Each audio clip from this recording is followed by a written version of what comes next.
¿Cómo están? Vamos entonces a ver las consecuencias de la Segunda Guerra Mundial. Las consecuencias de la Segunda Guerra Mundial siguen siendo muy palpables porque hasta ahorita, fecha en que se hace este video en 2020, siguen siendo aún totalmente observables. Entonces, las consecuencias de la Segunda Guerra Mundial las podemos dividir en tres. Los castigos que recibieron las naciones que perdieron la Segunda Guerra Mundial, la descolonización de África y la creación de la ONU, junto con el fenómeno que va a prevalecer durante prácticamente toda la mitad del siglo XX y para muchos todavía sigue en el siglo XXI, la Guerra Fría. La primera consecuencia de la Segunda Guerra Mundial fue la creación de la Organización de las Naciones Unidas. Previamente, justo antes de terminar la Segunda Guerra Mundial, se reunieron en febrero de 1945 Churchill, nuestro buen amigo Franklin Delano Roosevelt y la porquería putrefacta de José Stalin. Pero como sabemos, Roosevelt murió en abril de 1945 y desde ahí ya se había fraguado que iba a suceder tanto con los ganadores como con los perdedores de la Segunda Guerra Mundial, porque la victoria, era totalmente inminente. Entonces crearon oficialmente hasta el 24 de octubre de 1945 la Organización de las Naciones Unidas. México es país fundador y actualmente tienen 193 países dentro de la organización. Esto es 2/3 del mundo porque más o menos en todo el planeta hay 300 países. Entonces se supone que la ONU debe de velar por la paz y la seguridad del mundo, cosa que obviamente pues no se ha hecho palpable, y justamente después de su creación vinieron un sinfín de guerras que son las que vamos a ver justamente en la Guerra Fría. La descolonización de África fue la otra consecuencia de la Segunda Guerra Mundial. Recordemos que el continente africano estaba ocupado por los europeos desde 1872 con el imperialismo, cuando fueron por los recursos de la Primera Guerra Mundial, pero en este caso ya estábamos hasta la Segunda Guerra Mundial y las cosas no habían cambiado todavía en África. Entonces, los países africanos vieron la oportunidad de deshacerse de los europeos precisamente porque estaban totalmente disminuidos por la Segunda Guerra Mundial. Inclusive los que habían ganado estaban sin ejército y entonces por eso es que aprovecharon la oportunidad. En este caso podemos hablar de un sistema que no nada más estaba en Sudáfrica, sino estaba en los demás países, que se llama el Apartheid. El Apartheid es este sistema donde las personas tenían que vivir con restricciones entre blancos y negros, obviamente todo favorecido hacia los blancos. Es un proceso que no ha acabado del todo y que hubo personajes importantísimos que ayudaron precisamente a acabar con el Apartheid. El personaje más importante fue Nelson Mandela. Nelson Mandela inició su lucha en 1952, pero estuvo una buena parte de su vida encarcelado porque las personas que manejaban Sudáfrica pues estaban en contra de la idea de la igualdad entre las personas de color y las personas europeas o de ascendencia europea. Finalmente Nelson Mandela sale en 1990 de la cárcel, cuando estuvo encerrado desde 1964, y ahí la que lo ayudó fue su hija, que se llama Cincy Mandela. Cincy Mandela fue la que lo ayudó a mantener este activismo político activo, y entonces logran la liberación de Nelson Mandela y posteriormente se vuelve presidente de Sudáfrica en 1994. Desaparece el Apartheid y también la bandera que ven a su izquierda, que precisamente simboliza la dominación de Sudáfrica, y pone la bandera actual de Sudáfrica, que se le conoce como la nación del arco iris, porque se supone que en su bandera están resumidas todas las razas del mundo.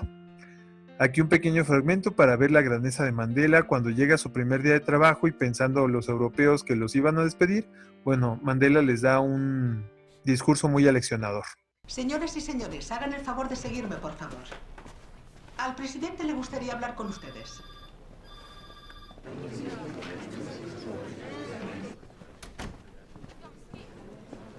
Ahí viene. Sí, quiere darse el gusto de despedirnos personalmente. Me gustaría que se quedaran aquí. Sí, pero Madiba No puedo es... hablarles escondiéndome tras unos hombres armados.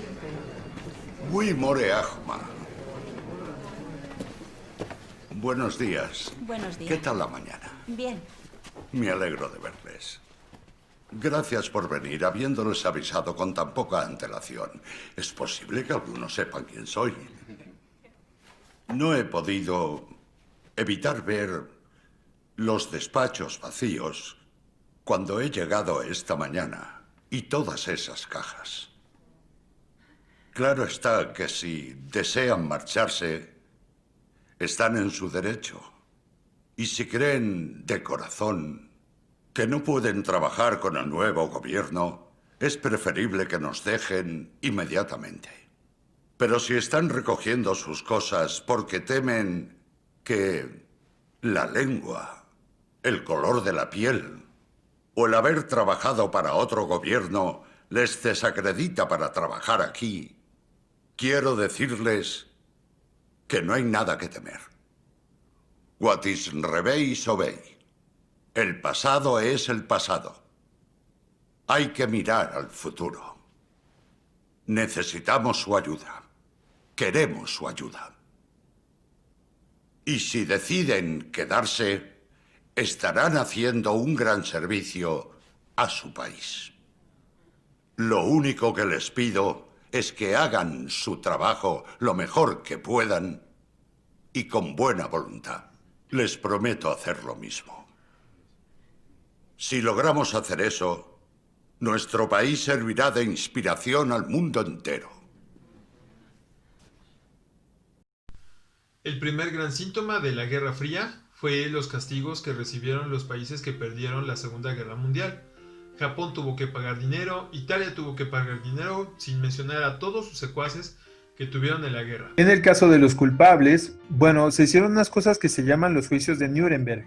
En los juicios de Nuremberg se determinó cuál era el destino de todos los que no se habían escapado o suicidado cuando pierde Alemania la Segunda Guerra Mundial. Lo pongo con un ejemplo claro que son los 4 ayudantes de Hitler durante toda la Segunda Guerra. Joseph Goebbels, que era el ministro de propaganda, envenenó a sus 6 hijos y se suicidó junto a su esposa. Y finalmente aquí están todos los cuerpos que encontraron. Martin Bormann se sabe que se logró escapar a Argentina. Lo más probable es que haya sobornado a los guardias que lo tenían preso. Heinrich Himmler, que es el que instrumentó el Holocausto, o sea, la persecución de los judíos, homosexuales, testigos de Jehová y disidentes del régimen de Hitler durante 1933 a 1945, también se trató de escapar, pero en cuanto lo descubrieron en un retén, tomó una cápsula de cianuro y se suicidó. Hermann Göring, que era el de la Luftwaffe, o sea, el de la Fuerza Aérea Alemana, resulta que sí lo agarraron junto con su esposa y lo sentenciaron a cavar todas las fosas de todos los muertos que encontraran en los campos de concentración, y entonces el tipo le pagó al guardia para que le pasara una cuerda y se ahogó en su propia celda. Asimismo, también hubo unas cosas que se llaman los juicios generales. En los juicios generales se sentenciaron a todos los médicos que ayudaron a los nazis para torturar a las personas durante la Segunda Guerra Mundial. Y entonces, tanto abogados, soldados, administradores, carceleros y carceleras fueron llevados totalmente a la horca. La última gran consecuencia de la Segunda Guerra Mundial es la Guerra Fría, y que de hecho es tan grande y tan compleja que es nuestro gran segundo parcial. De hecho es tan grande que lo vamos a tener que dividir. Pero sin más, vamos con las definiciones y todo lo que tiene que ver con la Guerra Fría. La Guerra Fría es muy sencilla de definir. Es el conflicto diplomático que va de 1945 a 1991 en el que se enfrentan Estados Unidos y la URSS. ¿Por qué se le llama Guerra Fría? Muy sencillo, porque nunca se llegaron a enfrentar militarmente. Estuvieron a punto, lo cual hubiera ocasionado, obviamente, ya saben, la Tercera Guerra Mundial y finalmente el apocalipsis, y cosa que sí pudo haber sucedido. La Guerra Fría tiene muchas guerras dentro de sí, porque Estados Unidos y la URSS están armados hasta los dientes y hasta el día de hoy. Cada uno tiene 50,000 misiles nucleares. Un misil nuclear básicamente podría destruir una cuarta parte de Estados Unidos si es que llegara, por ejemplo, de Rusia, y en contraparte lo mismo sucedería si Estados Unidos lanzara todo su armamento en contra de algún país que estuviera en contra de él. ¿Por qué se enfrentaron? Bueno, es muy sencillo. Cada uno tiene un modelo económico que es completamente diferente al de la contraparte. Los Estados Unidos querían que todo el mundo se volviera capitalista, y en cambio la URSS quería que todo el mundo se volviera aparentemente socialista. Cabe resaltar que el modelo de la URSS no es en realidad socialista, es un modelo comunista, y después voy a explicar lo que es la diferencia entre cada uno. El modelo capitalista que defiende Estados Unidos es que cada persona trabaje por sus propias cosas y entonces vaya ascendiendo en la escala social. Suena muy padre, pero desde el principio, en los que los grandes capitales intervinieron en las escalas sociales, se dieron cuenta de que había grandes desigualdades. Había pocas personas manejando mucho dinero con un montón de personas que manejan muy poco. ¿Qué tienen que hacer las personas que manejan poco dinero? Trabajar para las personas que tienen mucho, pero bajo sus condiciones. Hay muchos ejemplos de cómo el capitalismo es tremendamente desigual. Ahí tenemos la industria de la moda y la industria textil que está en Bangladesh, donde producen un montón de ropa que las personas que manejan las grandes marcas van a producir para allá, prácticamente esclavizando a la gente de ese país. Así como hay un montón de gente y empresarios que van a China a pagarle muy poquito a las personas para poder producir sus productos prácticamente gratis y entonces venderlo al triple o al cuádruple de lo que en realidad costaron en hacer en aquellos países. Con el coronavirus, Estados Unidos y sus sistemas de salud se vieron totalmente evidenciados, cosa que ya había sucedido. Y si no me creen, pueden ver el documental de Psycho de Michael Moore que está en YouTube. Melky, who was in charge of keeping sick people away from one of America's top insurance companies. I work in a call center, so people call in and they're asking for insurance quotes. There are certain pre-existing conditions, basically industry-wide, that will not be covered.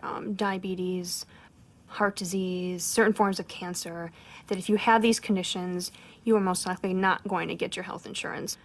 How long is this list of conditions that would make you ineligible? Be a really long list. Be a long list. It could wrap around this house.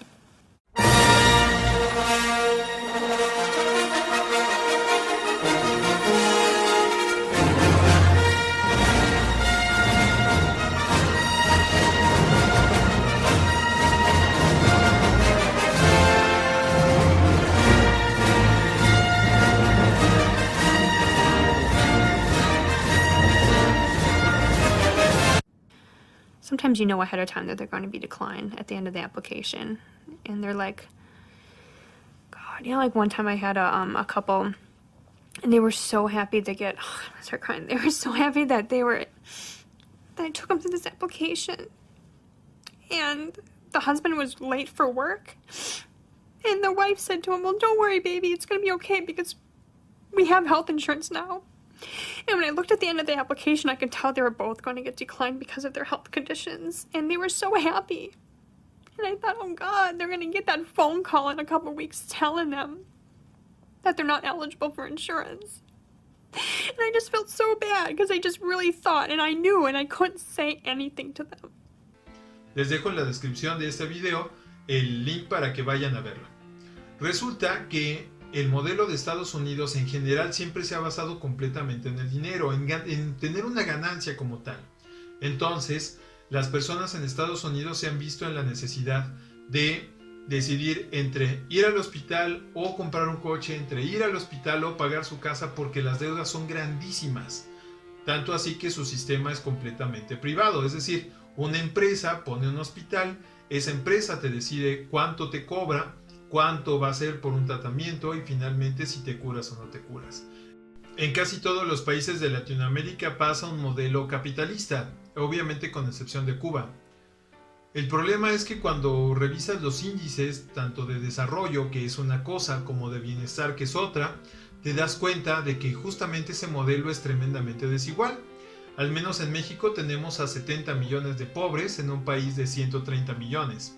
No es precisamente eficiente como tal, sin mencionar la gran influencia que tenemos de Estados Unidos y justamente la gran diferencia que hay entre el norte de este país con el sur de este país. Son completamente distantes.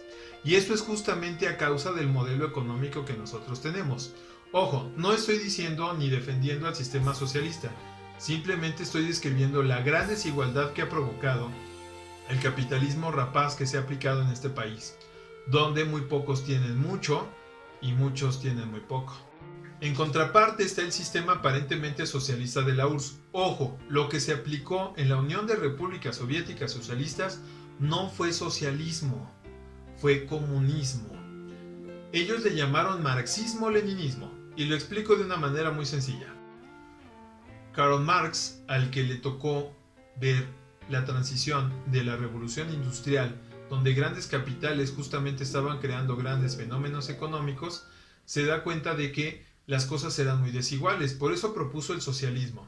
Ojo, y es muy sencillo, es la dictadura del proletariado. ¿Esto qué quiere decir? Que las clases más pobres tomen el control sobre la riqueza para que se pueda distribuir. Sobra decir que es completamente utópico, es muy complicado llegar y a transitar justo a ese modelo. En cambio, la URSS aplicó un modelo comunista que ellos le llaman marxismo-leninismo. Ahí es muy diferente. El Estado, el gobierno, toma los recursos de las personas y los distribuye entre los demás. Pero ojo, eso es marxismo-leninismo, no socialismo de Marx. ¿De acuerdo? Entonces, la gente, para no llamarle marxismo-leninismo, llegaron a un común acuerdo para llamarle comunismo. Y esa es la gran diferencia. Entonces, no confundir lo que es el comunismo con el socialismo. Corea del Norte, Venezuela, Cuba, China y obviamente hasta antes de la Guerra Fría la Unión de Repúblicas Soviéticas Socialistas aparentemente tienen un sistema socialista. Esto es completamente un error, tanto de las personas ahorita en el siglo XXI enarbolando ciertas ideas en contra del socialismo, así como las definiciones que tienen como tal. Ni Corea del Norte, ni Venezuela, ni Cuba, ni mucho menos China o la Unión de Repúblicas Soviéticas Socialistas tienen el mismo modelo. Comparten características comunes, pero no lo son. No son el mismo modelo. Corea del Norte es una dictadura militar aparentemente socialista, pero de ninguna manera las clases desfavorecidas gobiernan por allá. Es una clase social, la clase política. En Venezuela más o menos pasa lo mismo, sin mencionar el gran bloqueo económico que tiene el país sudamericano. En Cuba, aparte del bloqueo, pues sí podríamos definirlo a veces como una dictadura, pero también a veces como un modelo híbrido. Pero tienen varios problemas económicos que después veremos en la materia. Y aquí es donde surgirán un montón de preguntas y un gran debate, pero suceden a partir de todas las fuentes de información que tenemos ahorita en el siglo XXI. Muchas personas piensan que algunos países europeos son socialistas, y no, me refiero específicamente a unos cuantos. Dinamarca, Noruega, Suecia, Holanda, Italia, Inglaterra, Islandia y Finlandia.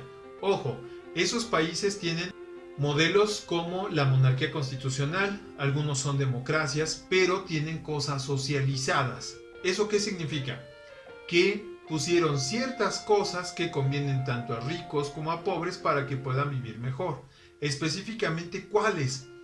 El sistema de salud y el sistema de educación, o en su defecto, las leyes en pro del trabajo.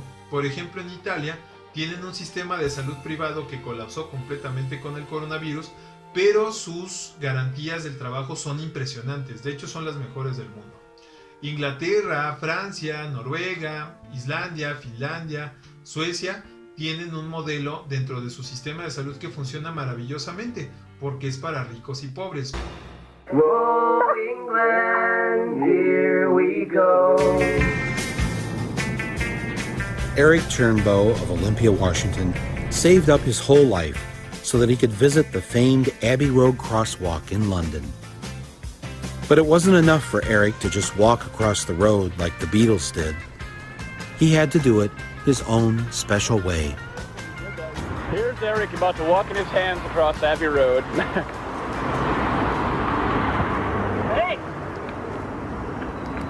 Oh, I got it.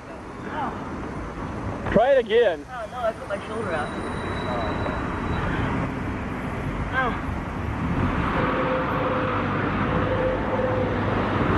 Are you in pain? Yeah.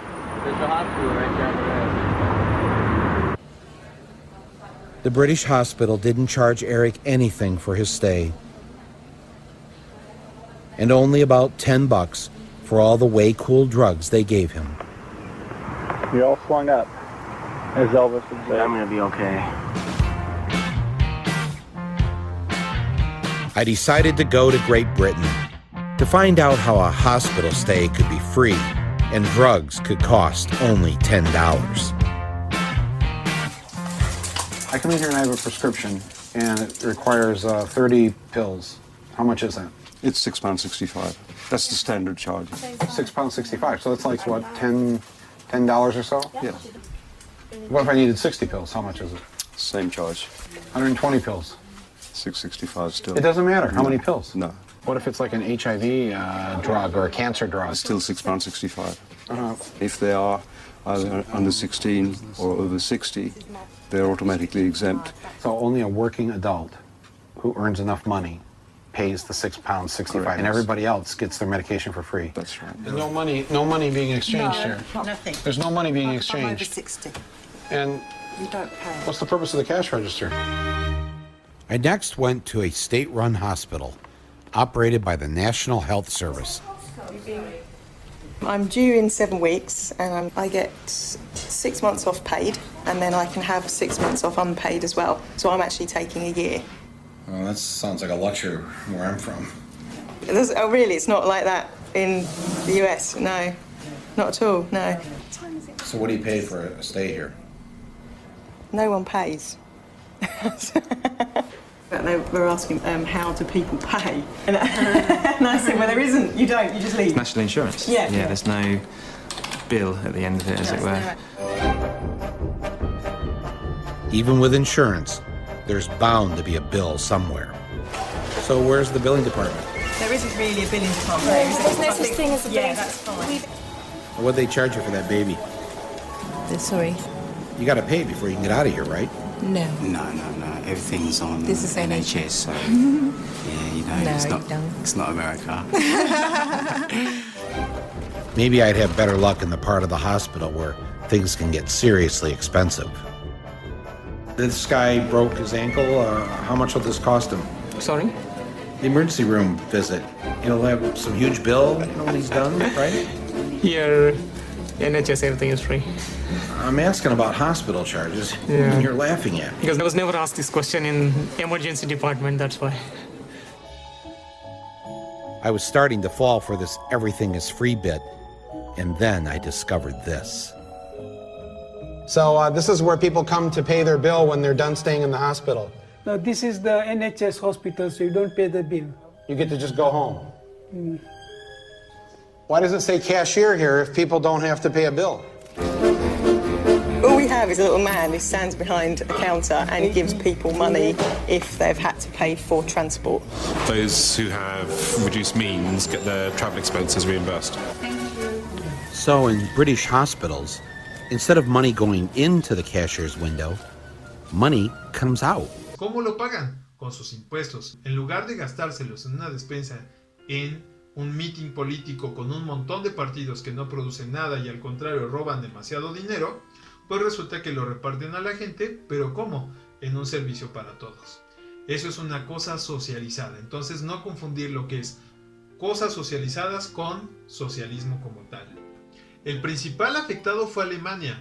Alemania fue repartido entre Francia, Inglaterra, Estados Unidos y la URSS como un botín de guerra, y eso provocó que se dividiera el país por el capitalismo y por el socialismo de una parte. Entonces, la parte capitalista era la República Federal Alemana y la parte socialista era la República Democrática Alemana, ahora en control de Estados Unidos y en control de la URSS respectivamente. Para podérselos explicar mejor, vamos a ver esta pequeña cápsula de Bully Magnets. Hola a todos, comunidad de Bully. Nos encontramos de nuevo aquí en Berlín. En esta ocasión estamos en la East Side Gallery, que muchos de ustedes nos habían pedido que habláramos de ella. Así que acompáñenos a conocer la historia de este famoso sitio.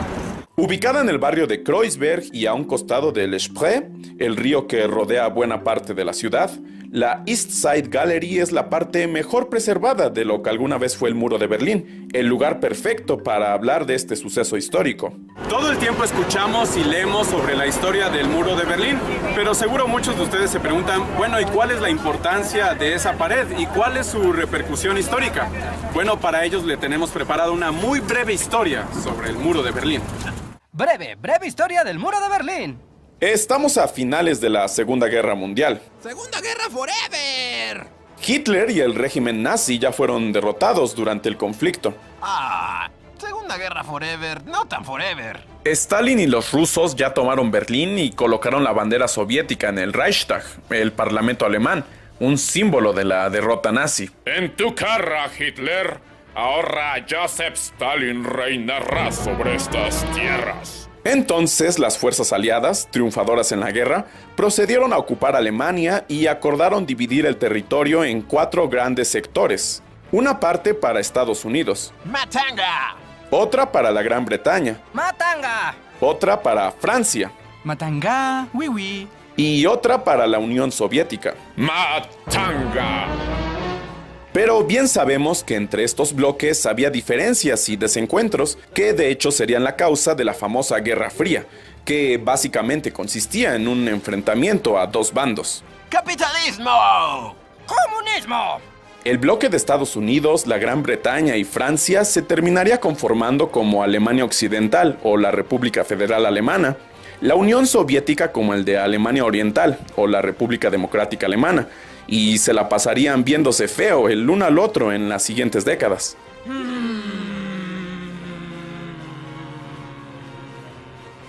Todo esto desencadenaría la construcción del Muro de Berlín. Construido por la República Democrática Alemana, con los trabajos comenzados en agosto de 1961. La construcción del muro fue una política tomada por el bloque soviético, debido a la fuga masiva de Alemania Oriental a Alemania Occidental, más de 3 millones de personas antes de los años 60. Esta migración motivada ante todo por el crecimiento económico que experimentaba Occidente, entre otras cosas debido al Plan Marshall, creado por Estados Unidos para reconstruir Europa tras la guerra, pero también pensado como una política de contención ante el avance del comunismo. Estados Unidos de América, siempre ayudando desinteresadamente.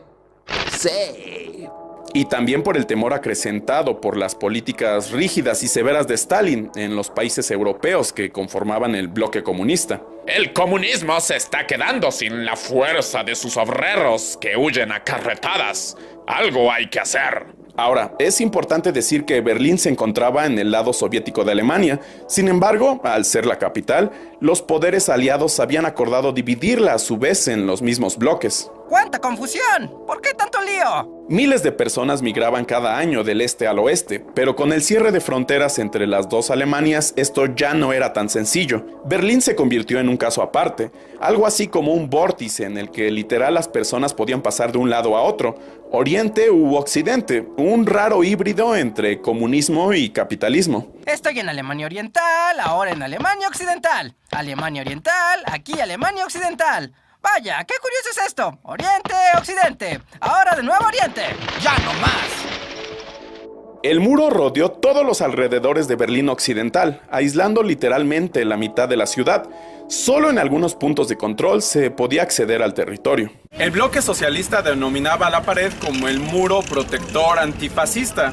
La parte occidental lo denominaba como el muro de la vergüenza. Al principio hubo varias tensiones que pudieron desatar un mayor conflicto. Sin embargo, cualquier movimiento político en torno al tema resultaba riesgoso para cualquiera de los bloques, y ambos bandos prefirieron seguir viéndose feo durante los siguientes años.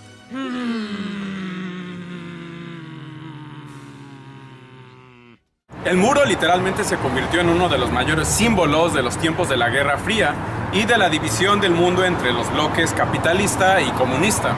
Miles de familias, relaciones o amistades de pronto quedaron separadas por la pared que rodeaba toda la ciudad. Fue una gran crisis política y social. Lo que al principio fueron vallas y muros, con el paso de los años se convertirían en una trampa de la muerte, con torres de vigilancia, soldados, minas, perros de vigilancia, alarmas y demás. Recapitulando entonces, el muro de Berlín, lo que empezó siendo como una especie de valla, con alambres, púas, bueno, después se convirtió en una trampa mortal, al menos del lado socialista, que bueno, ya dijimos que es comunista, que controlaba la URSS, que era la República Democrática Alemana. Se extendía por 155 kilómetros de longitud y 3 metros y medio de alto. Entonces, como les decía, la parte capitalista tenía esta bandera y se llamaba la República Federal Alemana, o mejor conocida como la Alemania Occidental. y la parte socialista era la República Democrática Alemana, y también se le conocía como la Alemania Oriental. Salen un montón de películas esta diferencia entre las dos Alemanias.